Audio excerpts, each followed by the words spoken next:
Hoje nós vamos ver a última mensagem dessa primeira minissérie, Intimidade com Deus. E como nós começamos a semana passada, nós começamos com a primeira parte de Romanos 8, e o que a gente comentou, né, daquele professor que falou que se a palavra do Senhor é um anel de ouro,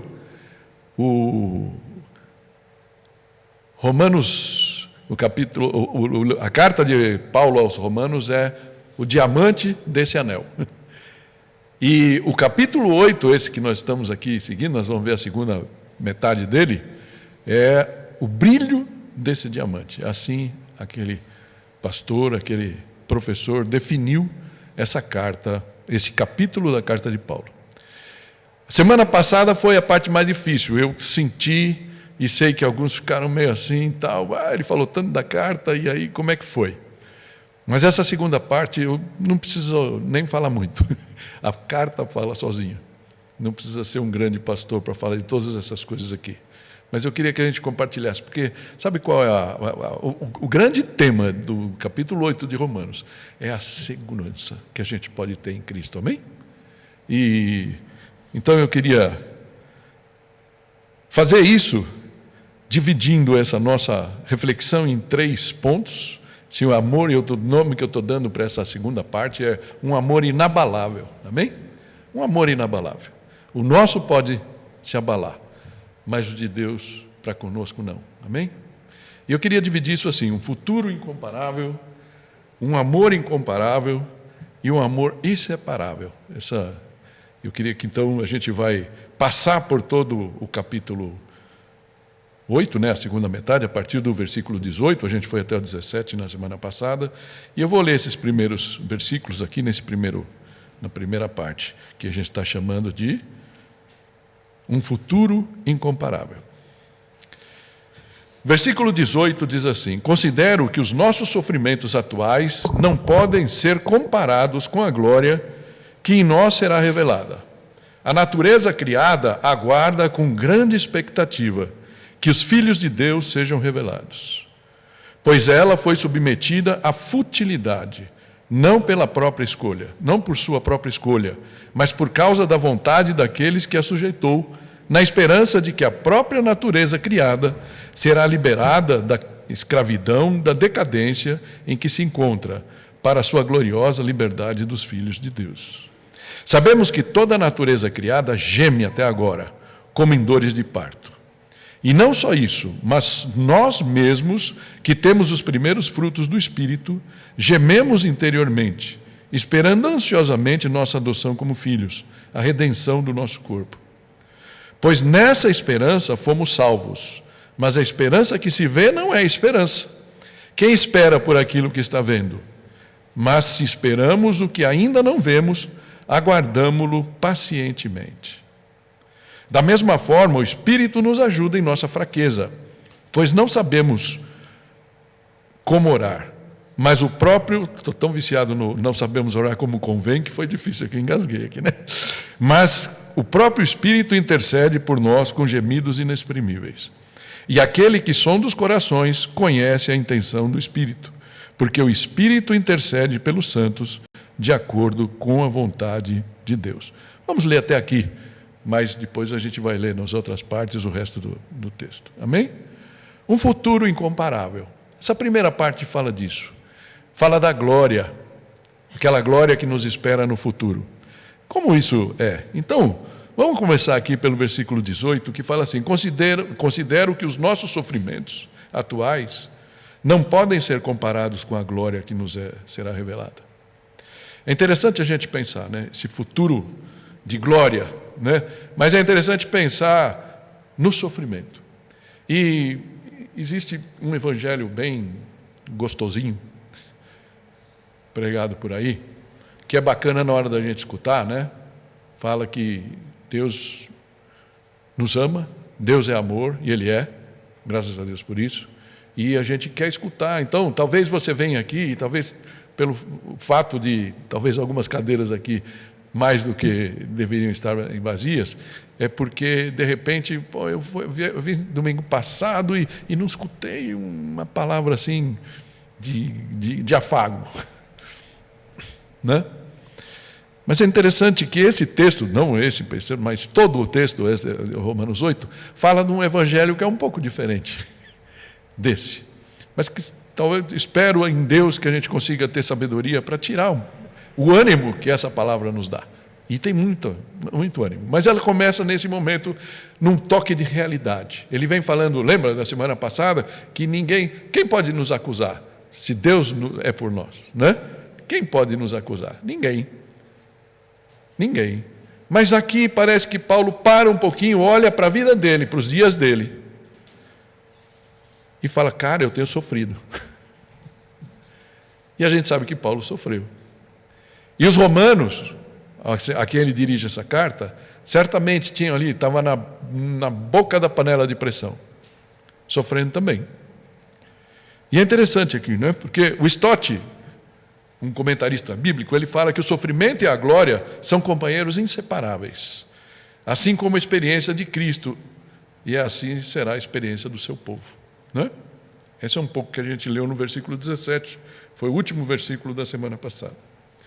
Então, o que são esses sofrimentos? Certamente esse sofrimento envolve oposição do mundo.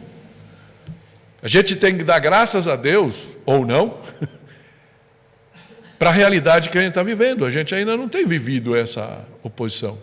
Talvez um ou outro, algumas coisas no trabalho, algumas coisas na escola, mas não é aquele sofrimento, assim, uma oposição tão forte. Mas pode ser que ela aumente. É uma oposição social e espiritual. A gente sabe que muitas vezes toda essa oposição social que vem contra o cristianismo é uma oposição que por trás tem um cunho espiritual, né?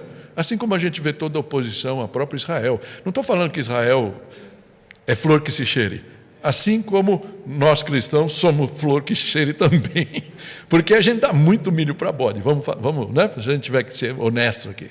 A gente dá muito milho para bode. A gente muitas vezes é egoísta, muitas vezes a gente fala o que não deve, muitas vezes a gente se acha, né? Tem muito crente que, não, eu sou, como é que é? Eu sou cabeça, não sou cauda, e age assim. E passa uma soberba, uma coisa para as pessoas que não é realista, né? Que não é realista. É muito mais legal quando a gente fala, o que é o Evangelho? Aquilo que Jesus falou, como assim, apesar de vocês serem maus, eu vou morrer por vocês. Então, o que a gente tem para mostrar para o mundo? Que talvez a receptividade do mundo fosse diferente, se a gente fosse mais honesto com aquilo que a gente tem. Falasse, olha, gente, sabe o que eu tenho diferente de vocês? É que eu sei de onde eu saí, eu sei o que está no meu coração, e graças a Deus por Jesus Cristo, que pagou o preço por mim naquela cruz, eu aceitei. No mais, infelizmente somos iguais, né? E talvez a gente pudesse ter muito mais empatia do mundo, se a gente fosse honesto com isso, se a gente não se achasse de vez em quando. Porque de vez em quando a gente se acha sem poder se achar. Porque a gente sabe que a única coisa que nos separa do inferno, vamos ser muito honestos, é o sangue de Jesus. Amém? Então existe esse sofrimento, existe essa oposição. Talvez ela seja mais velada aqui no Brasil. Tem lugares, tem muitos irmãos nossos morrendo por causa dessa oposição, né? Mas também é por causa da nossa fragilidade humana, tanto física quanto moral, né? Eu sei que eu sou fraco. Isso me faz sofrer. Mas mais do que fraco fisicamente, talvez alguns de nós que são jovens mais maduros, a gente vai sentindo muitas vezes, vai pegando, né? Começa, escapa aqui, aí tem que colocar lá uma fita isolante. Eu já tenho um stent aqui e tal, essas coisas que vão acontecendo ao longo da vida da gente, tá? Que tem a ver com esse lado físico, dessa fraqueza física. Mas eu fico mais chateado comigo mesmo por ser honesto quando eu olho no espelho e vejo minha fraqueza moral. Não é? São essas coisas que nos fazem sofrer. Amém? Logicamente, todas afetadas aí pela condição que porque a gente está parcialmente salvo. Você entende isso, ok? A gente sabe que a gente está em Jesus, amém? Todos aqui, crentes, salvos no Senhor Jesus, amém por isso. Não é? Mas a gente sabe que a gente vive o já e o ainda não. Tem coisa que a gente sabe que vai chegar lá, essa glória, né? Essa glória que em nós será revelada, mas ainda ela não foi revelada. Mas a gente já desfruta um pouquinho dessa glória, né? A gente tem o Espírito Santo conosco, mas a gente vive então nessa intersecção da era presente, enquanto estamos nesse mundo, nesse corpo que dói, certo? E a era futura, onde estaremos na posse do nosso novo corpo, livre de corrupção, imortal, e nossa mente também, vivendo na plenitude dos filhos de Deus. Amém? Então, tudo isso está aqui. Daria para, por isso que eu falo que só esse capítulo 8 dá para a gente fazer uma série inteira, né? Mas vamos tentar andar. Por isso que é interessante, né? Ainda os nossos sofrimentos são ainda uma base de ensino e de transformação, conforme Paulo fala na outra carta de 2 Coríntios. Podemos ler esse pedacinho aqui, juntos? Os nossos sofrimentos, leves e momentâneos, estão produzindo para nós uma glória eterna, que pesa mais do que todos eles. Amém? Então parece que o sofrimento produzem algo em nós. A gente não gosta de sofrer, sim ou não? Estava falando com a Cida agora há pouco ali, ela falou, estou com dor de cabeça. Eu falei, já tomou uma Neusa? Não posso fazer propaganda aqui. Ela falou, já tomei, mas eu prefiro uma outra aí que é mais forte, né? Então, aí a gente começa a sofrer, dá uma dorzinha de cabeça, pum, já toma um analgésico, coisa assim, para não sofrer, né? A gente não gosta de sofrer. Não vai falar que é gostoso sofrer, mas Tiago vai falar depois, tenha por motivo de grande alegria quando você passa por tribulações, por sofrimento, porque essa tristeza, esse sofrimento vai te gerar um monte de coisas boas, certo? Coisas que vão fazer você crescer. E Paulo fala disso aqui, amém? Seguindo um pouco, a natureza criada aguarda com grande expectativa que os filhos de Deus sejam revelados. Interessante isso, né? A natureza, o resto da criação, pois ela foi submetida à futilidade, não pela sua própria escolha, mas por causa da vontade daquele que a sujeitou. É uma pena isso, mas a natureza também foi vítima da queda. A gente viu isso, né, em Gênesis. Gênesis 3, quando Deus expulsa lá, vai dar a reprimenda lá para Adão e Eva, ele amaldiçoa a terra. É interessante que até aquele momento a natureza e Adão andavam juntos, estavam juntos, até a natureza era frutífera, né? Ela dava sem ter que plantar muito, sem ter que cultivar muito, e estava ali, era um relacionamento de amizade. Quando acontece a queda, parece que tudo se embotou, espinhos e tudo mais, que hoje existe. Eu vejo lá em casa, a gente tem grama lá quem conhece lá em casa, tem lá no quintal, no fundo, já praticamente não tem grama, tem mato. A grama foi consumida pelo mato, então, quer dizer, tem que arrancar tudo aquilo, botar nova planta, e custa caro. Ou seja, a grama que estava lá foi embora, foi submetida à futilidade, à inutilidade, e foi embora. E a gente tem que, então, ficar trocando, né, essas coisas, ok? Então, foi submetida por quê? Não porque ela quis, não foi por motivo próprio, certo? Ela não participou nada disso, mas foi em função. A gente pode ver duas formas, que Deus amaldiçoou a terra, por causa de Adão, ou a gente pode falar que a terra está assim por causa do pecado de Adão, né? Isso pode estar aqui nesse texto. Mas o versículo 22 fala, sabemos que toda a natureza geme até agora, como dores de parto. Ela fica esperando, essa expectativa existe. E, desculpa falar aqui, eu não quero falar de política, mas é muito ingênuo do homem pensar que ele pode fazer alguma coisa para reverter essa situação. Por exemplo, diminuindo a população humana. Não é essa a coisa, é Deus que colocou. Vai acontecer, vai ter um momento da restauração geral, né? Mas não por enquanto, tá?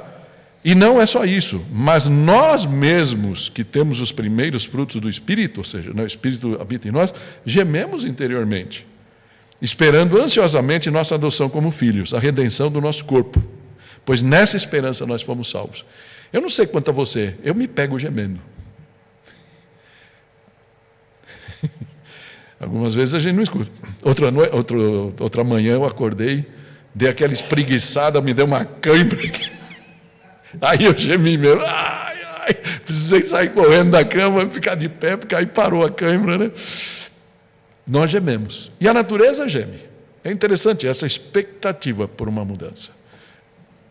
Pela glória que a gente ainda vai viver nesta vida ou na próxima. Amém? Ok? Então, essa é a esperança que nós devemos ter. Versículo 26 fala, da mesma forma, o Espírito nos ajuda em nossa fraqueza. E é muito interessante isso. Pois não sabemos como orar, mas o próprio Espírito intercede por nós com gemidos inexprimíveis. Olha o gemido de novo aqui. Gemido da terra, gemido do nosso coração. Gemido do Espírito. E o Espírito geme por nós. Alguns entendem que aqui está falando do dom de línguas, por exemplo, né? Pode até ser, não sei. Alguns de nós que têm o dom, né? Quando você está ali orando, naquele profundo, de repente sai uma coisa que eu não entendo nada o que saiu, mas sai. Pode ser esse gemido? Pode ser, mas eu acho que é mais profundo do que isso aqui. É uma interpretação do nosso coração, porque muitas vezes a gente não sabe orar. Quando a gente adoece, por exemplo, um marido da gente adoece, uma esposa adoece, um pai adoece, um filho adoece. Como é que a gente ora? Um filho que está distante, não sei, qualquer coisa. A gente sabe que a gente tem um Deus, a gente não sabe como orar. E muitas vezes a gente só fecha os olhos ali, diante do Senhor, e geme. E o Espírito geme por amor a nós, junto conosco, e transforma aquele nosso gemido de acordo com a vontade de Deus, levando a Deus o nosso anseio, que nem sempre a gente é consciente. E esse é o trabalho do Espírito. E graças a Deus, dessas primícias que a gente já pode desfrutar hoje, mesmo em meio ao sofrimento. Amém? É isso que fala aqui. Graças a Deus por isso. Por isso, terminando esse primeiro ponto aqui, eu vou trazer aquele pedacinho que a gente falou lá de 2 Coríntios, mas o pedaço maior, porque é como se fosse um fecho para isso aqui, né? Paulo fala, então, 2 Coríntios 4, se você está anotando, se quiser anotar, e se quiser gravar, marcar na sua Bíblia, fala assim, versículo 16, por isso, não desanimamos. Não desanimemos, queridos. Amém? Não desanimemos. Não desanimamos. Embora exteriormente estejamos a desgastar-nos, interiormente estamos sendo renovados dia após dia. Amém? Pois os nossos sofrimentos leves e momentâneos estão produzindo para nós uma glória eterna que pesa mais do que todos eles. Assim, fixamos os olhos não na minha cãibra, não no meu estente, não na reação do meu filho a algumas coisas, ou da minha esposa, ou do meu... Estou aqui falando hipoteticamente, né? Não para o meu bolso vazio, não para a minha saúde débil, não pelo meu emprego difícil, mas eu fixo os meus olhos naquilo que não se vê, mas no que não... Por quê? Não naquilo que eu vejo, nas circunstâncias, mas no que não se vê, pois o que se vê é transitório, passa. Teu emprego passa, teu carro passa, tua dor passa. Amém? Mas o que não se vê é eterno. E esse deve ser o nosso foco. Amém? Isso vai fazer com que o teu sofrimento, nesse momento, por mais que seja, possa passar.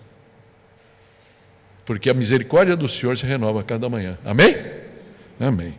Por isso, a gente pode dizer desse futuro incomparável que a gente tem. Um futuro realmente incomparável é o que nos espera. Só nosso segundo ponto, um amor incomparável. E aí vamos lendo versículo por versículo.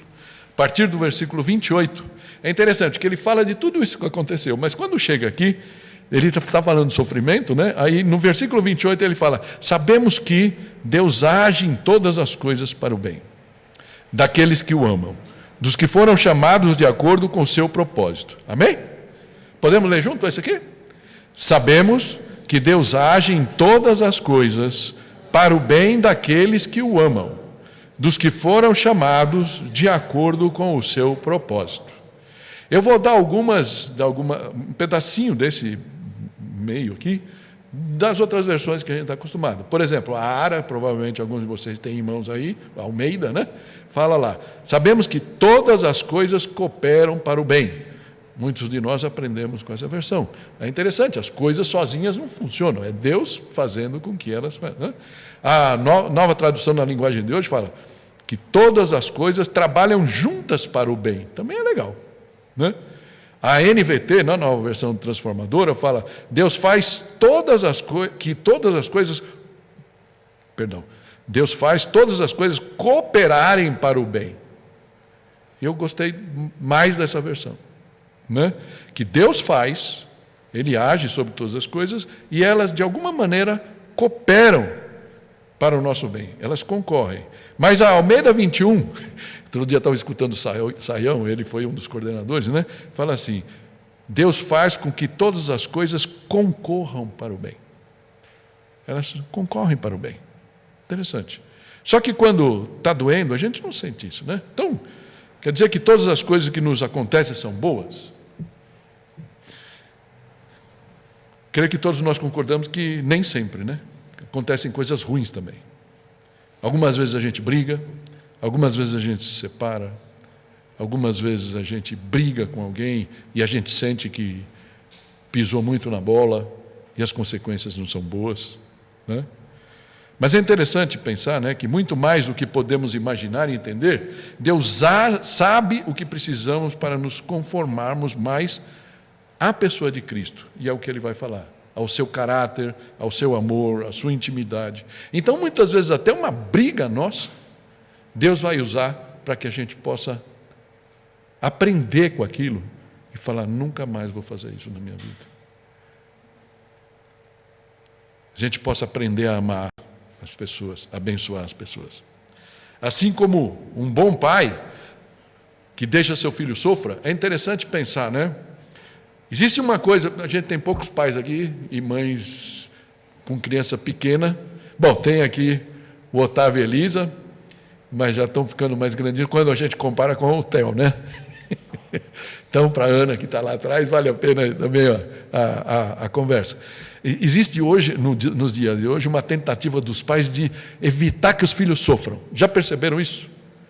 Não pode sofrer, tira daqui, não deixa sair de casa, dá um celular, porque aí a criança fica paradinha lá. Deixa a criança falar um pouquinho. Porque tem coisas que elas só vão aprender se elas se machucarem. Né? Não é assim? Para aprender a andar é assim e tudo mais, vai ter que cair, vai ter que tomar uns tombinhos. E eu acho que Deus nos ama tanto. Ele é um pai tão amoroso que de vez em quando os nossos sofrimentos são exatamente isso. Fala: vai, filho, se rala aí. Se rala aí, para depois você aprender quanto dói a ralada e não entrar mais naquela. A gente de vez em quando quer colocar os nossos filhos numa redoma de vidro e não adianta, não é?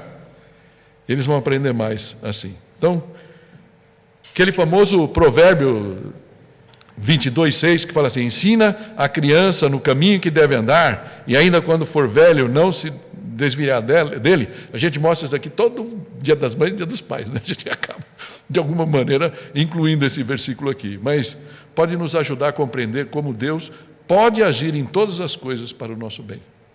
Quando a gente ensina nossos filhos o caminho fazer. A gente não faz por eles. Mães, avós, aqui presentes, né? Deixa seu filho, seu neto viverem. E viver significa se machucar também. Amém? Porque é assim que um bom pai e um bom avô, uma boa avó, uma boa mãe faz. Fecha parênteses, né? Mas o texto aqui, ele fala assim: sabemos que Deus age sobre todas as coisas para o bem daqueles que o amam, dos que foram chamados de acordo com o seu propósito. E é legal isso aqui, porque Deus não nos chama só para amar e fazer cafuné. Ele tem um propósito em nos chamar. E muitas vezes a gente esquece disso. Ok? Então o texto segue falando assim: pois aqueles que de antemão conheceu, também os predestinou para serem conformes à imagem do seu Filho. A gente está seguindo Romanos 8, ok? Romanos 8, estamos indo aí todos os versículos. Versículo 29, né? Pois aqueles que de antemão conheceu, também o predestinou, para serem conformes à imagem do seu Filho, a fim de que ele seja o primogênito entre muitos irmãos. Amém? Dá para a gente ir longe aqui. Existe uma grande briga nisso aqui. Deus nos conheceu, Ele sabia que a gente ia ser um crente bom e por isso Ele escolheu a gente. Mas Ele escolheu antes da fundação do mundo. Né? Então, como é que é isso? Ah, mas Ele sabia que eu ia dar certo. E aí então eu posso ter orgulho, né? Falar, Ele sabia que eu ia ser um filho bom, por isso Ele me escolheu. Não. Eu posso me tornar um filho bom já pelo fato dele ter me escolhido. Mas a gente não vai entrar nessa briga aqui, mas a palavra é muito clara, e Paulo sempre deixa isso muito claro. Aquele que de antemão conheceu, também o predestinou, para serem conformes à imagem de seu Filho. Portanto, nós fomos chamados a ser, por isso é tão feliz o nome da igreja do Douglas Gonçalves, né? Jesus Copy. Cara, é perfeito, né? É perfeito. Para que todo homem e mulher seja uma cópia de Jesus. Esse é o nosso chamado. Mas como é que a gente consegue isso? Sofrendo, aprendendo, estudando, chorando, orando, pedindo, Senhor, pelo amor de Deus. E aí a gente vai aprendendo a ficar um pouquinho mais parecido com Jesus. Amém? Para que Jesus seja o irmãozão de muitos irmãozinhos. Esse é o plano de Deus. Esse é o plano. Para isso Ele nos fez. Essa é a razão do nosso chamado. E é o que Ele espera que nos dediquemos e nos tornemos. Pequenos cristos. Ou simplesmente cristãos. Cristãos. De fato e de direito. Não cristãos de carteirinha, né? Ok? Cristão de fé e prática. Amém. Mas o texto segue falando assim, no versículo 30. E aos que predestinou, também chamou. Aos que chamou, também justificou. E aos que justificou, também glorificou. Nós fomos justificados quando a gente aceitou a Cristo. Amém? O sangue de Jesus foi a nossa justiça. Um dia a gente vai ser glorificado, ainda não estamos. A gente vive um pouquinho dessa glória, que graças a Deus a gente segue. Por isso, quando a gente segue a Deus, o nosso futuro pode ser diferente. Nós não precisamos viver como o mundo, né? Ok? Não vou entrar muito nesse mérito aqui. Mas eu tinha posto aqui quais são os critérios. Acho que a gente não precisa entrar nesse mérito. Aí o versículo 31, ele dá uma parada, e Paulo trabalha com muitas perguntas daqui para o final que nos fazem refletir. Né? Ele fala assim, que diremos, pois, diante dessas coisas? Se Deus é por nós, quem será contra nós? Amém? Quem precisa de apoio maior do que isso, se Deus é por nós? Quem pode ser maior do que Deus, para ainda queremos correr atrás do apoio? Você percebe como tem coisa para você pensar aqui, querido, querida? Lá no fundo, né? Então, por exemplo, de vez em quando, eu fico aqui, confessando uma fraqueza que me pega de vez em quando eu me vejo mendigando, por exemplo, o apoio da Tô em alguma ideia maluca que eu tenho. Todos nós precisamos disso, né? Mas, no fundo, se a gente pensar, se eu tenho o apoio do Deus Todo-Poderoso, ainda que a Tomasa não me apoiasse, se eu estou fazendo as coisas de acordo com Ele, eu não precisava ficar tão mendigo de apoio humano, não é? Eu acho que isso é uma lição para todos nós. Quem diremos então? Se Deus é por nós, quem será contra nós? E aí ele fala, aquele que não poupou o seu próprio filho, mas o entregou por todos nós, como não nos dará juntamente com Ele, e de graça, todas as coisas? Que mais Ele pode? Se Ele abriu mão do seu próprio filho ali, que morreu na cruz, a gente pode pedir qualquer coisa para Ele, que faça sentido, obviamente, porque senão, como bom pai, não vai nos dar, não é? Certo? Nem tudo que os nossos filhos pedem, a gente vai correndo dar. Porque a gente sabe que nosso filho pede um monte de coisa, não dá. Entra no mercado, qualquer coisa. Aí os caras já põem aquelas... me veio na mente uma imagem que hoje em dia quase não tem, né? Mas ainda tem padaria de bairro, você vai, tem aqueles negócios, aquelas bolinhas lá, né? Ainda tem, bem na cara das crianças. Entra ali, você sabe que aquilo é ruim, que é só açúcar, corante, não é legal para a criança, mas põe ali na cara, eu quero. Você vê um monte de criança, não vai, não vou dar, acabou. De vez em quando a gente é assim com o pai, né? Me dá, não vou dar. Okay? Mas ele não poupou nem o próprio filho, quanto mais essas coisas. Versículo 33.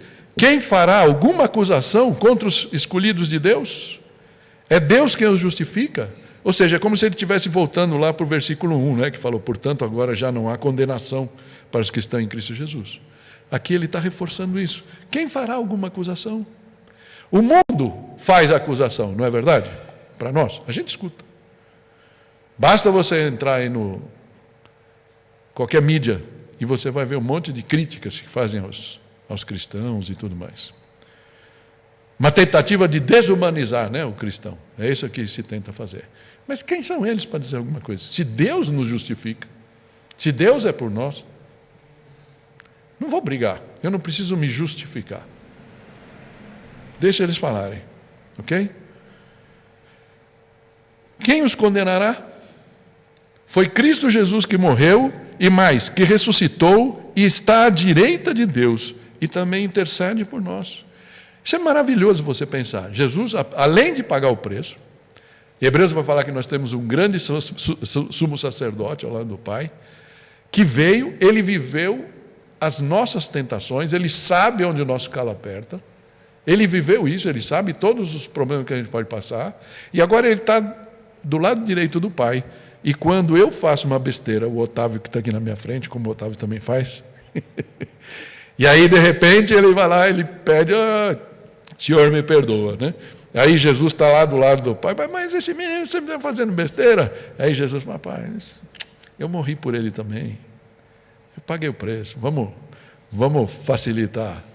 Vamos livrar a cara dele nessa daqui, né? É mais ou menos esse o trabalho. E ele está lá, Jesus está lá, intercedendo por nós. Amém? Esse, então, é um amor incomparável. Onde a gente pode encontrar um amor desse? Nos nossos relacionamentos mundanos? Isso nos leva para o último ponto aqui. Um amor inseparável. Inseparável. E talvez essa seja uma das pérolas da pérola, o brilho mais intenso de todo esse capítulo. Podemos ler juntos só isso daqui? Quem nos separará do amor de Cristo? Será tribulação, ou angústia, ou perseguição, ou fome, ou nudez, ou perigo, ou espada? Ele vai continuar, né? Mas é interessante você parar. Quem pode nos separar desse amor? Será que eu pequei ontem e aí, ainda que eu me arrependa, eu fico na dúvida, falar, acho que eu não vou mais para o céu? Já aconteceu isso com você? A gente é tonto, né? A gente sabe que tem pai humano que faz isso, né? Sei lá, o filho pisa na bola, faz uma besteira grande, e o pai, menina, né? No passado acontecia muito. Menina aparecia em casa grávida, e o pai fazia, vai embora de casa, separado.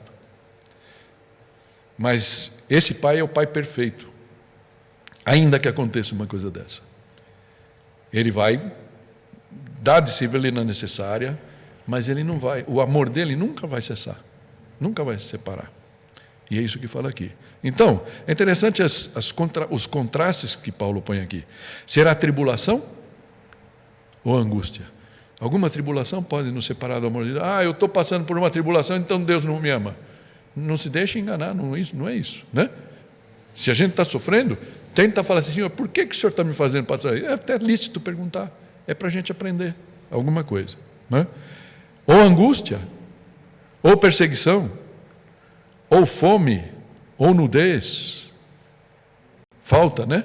Nudez aqui significando carência de vestimento. Ou perigo, ou espada, Ainda que a gente venha a morrer, ainda que volte, né? Então todo mundo, todo dia você vê e fala, não, vem agora o Covid-3, sei lá. Seria o 2, né? Não, já teve 3 ou 4, sei lá, né? Várias vertentes aí agora. Parece que tem gente torcendo para que isso aconteça. Mas como nós, de frente disso aqui, podemos fazer? Será que se acontecer alguma coisa? Você sabe que a gente tem alguns membros da igreja, já membros na época, infelizmente, talvez por serem novos na fé, ficaram um bom tempo abrindo mão mesmo, se rebelaram com Deus por alguns parentes que faleceram e não entenderam exatamente isso, né? É como se Deus, não, se isso aconteceu é porque Deus não nos ama, né? Mas Deus nos ama tanto que Ele vai nos resgatar.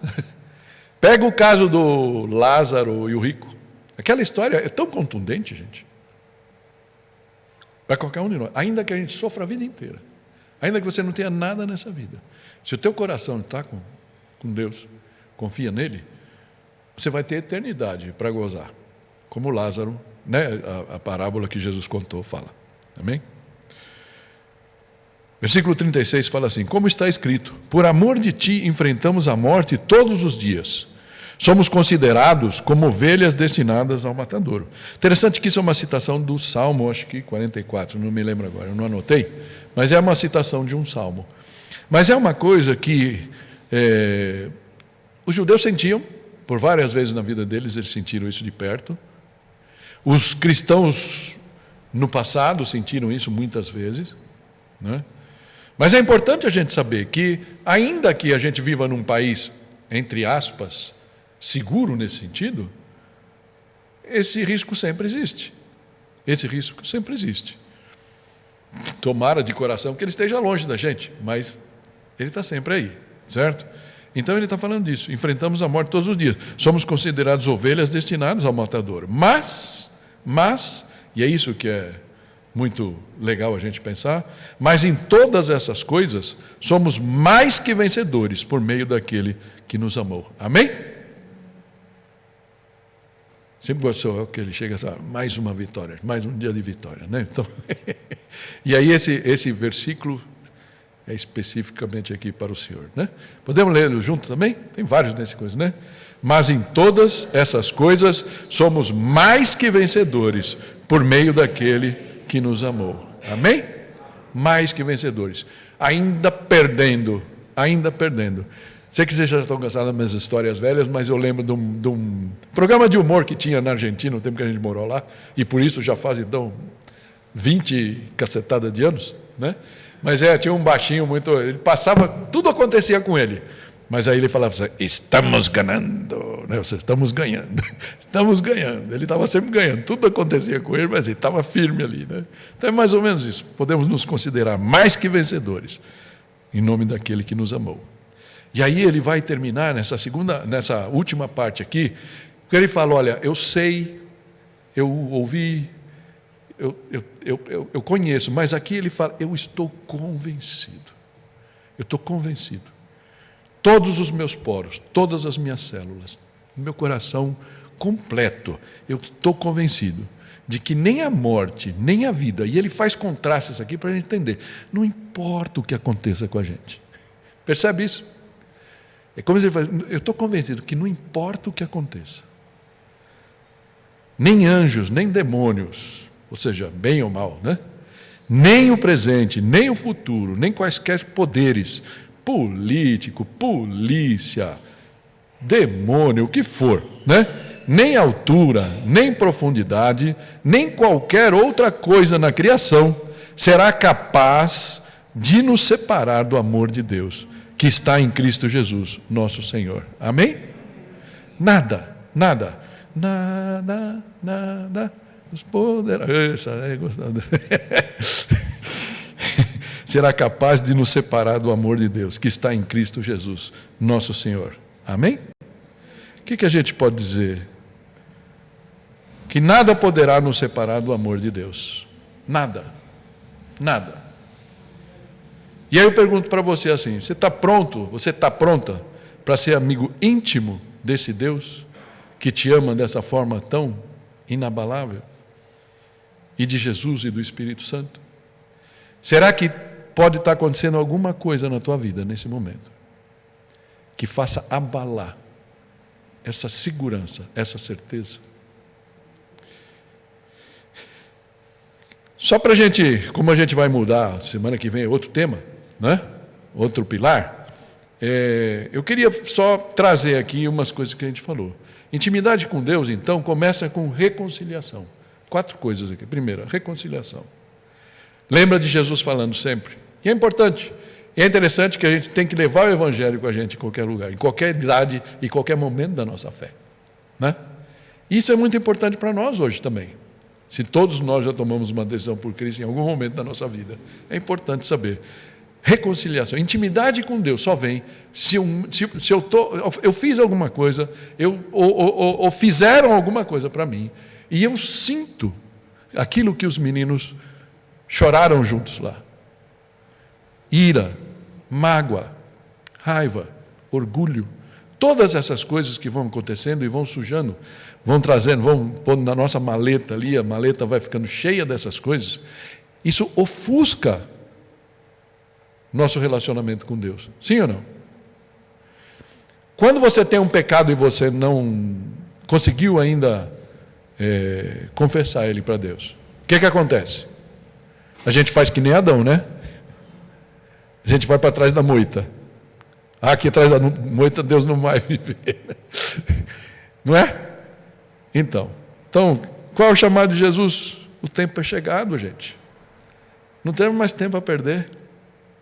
O reino de Deus está entre vocês, está aqui, está próximo, está aqui.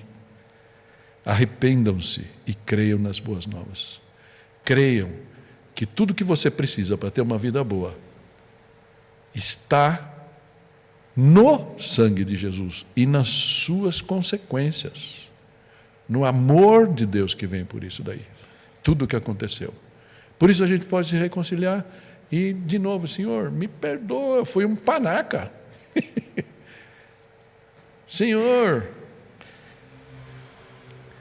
o Davi brigou comigo e eu não consigo perdoar o Davi, então eu não consigo falar com o Senhor, lógico, né? Então, naquele momento você fala assim, Senhor, abençoa o Davi. Aprendam isso, abençoar as pessoas que te machucaram, né? Abençoa o Davi, Senhor. Está com ele, que o trabalho dele seja bom, que a vida dele seja amena, que ele possa te encontrar a cada dia, tal. E aí você entregou. E aí você está pronto para voltar para o Pai e falar com o Pai. Amém? Reconciliação, muito pronto. E aí uma seguidinha aqui. Comunhão, conhecimento e compromisso. Lembra? A gente já falou dessas coisas.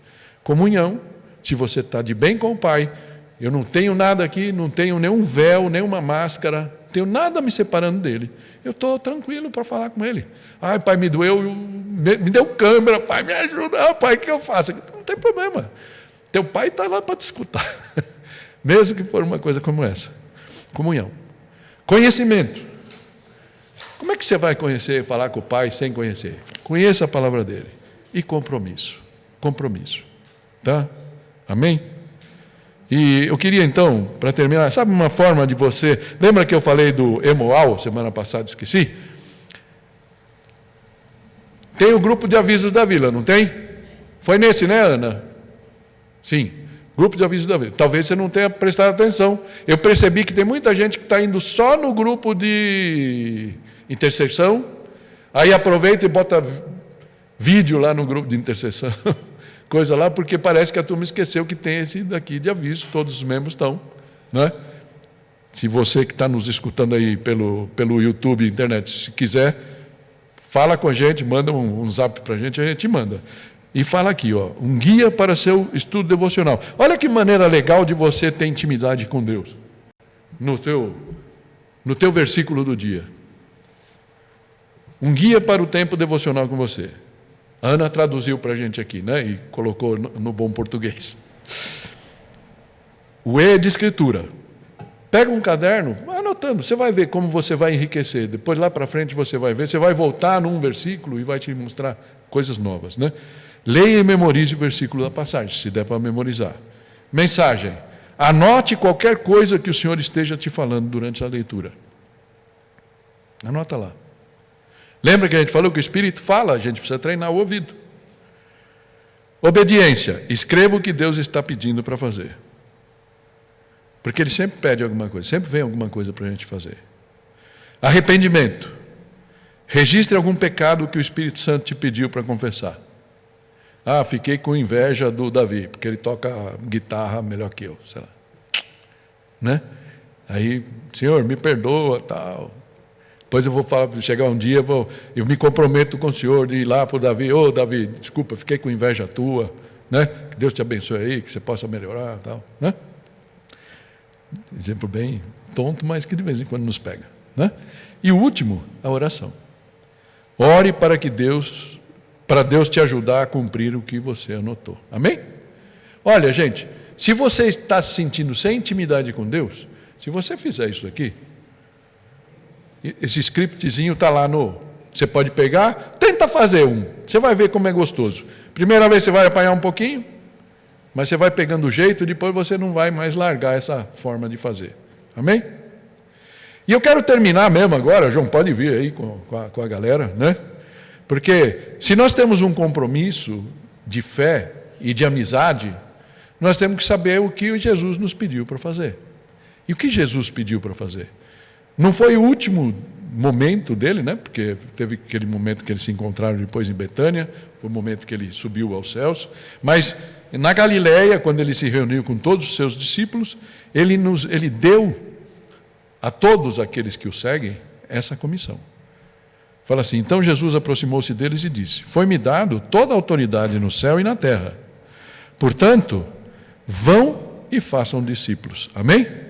De todas as nações, batizando-os em nome do Pai, do Filho e do Espírito Santo, ensinando-os a obedecer a tudo o que lhes ordenei.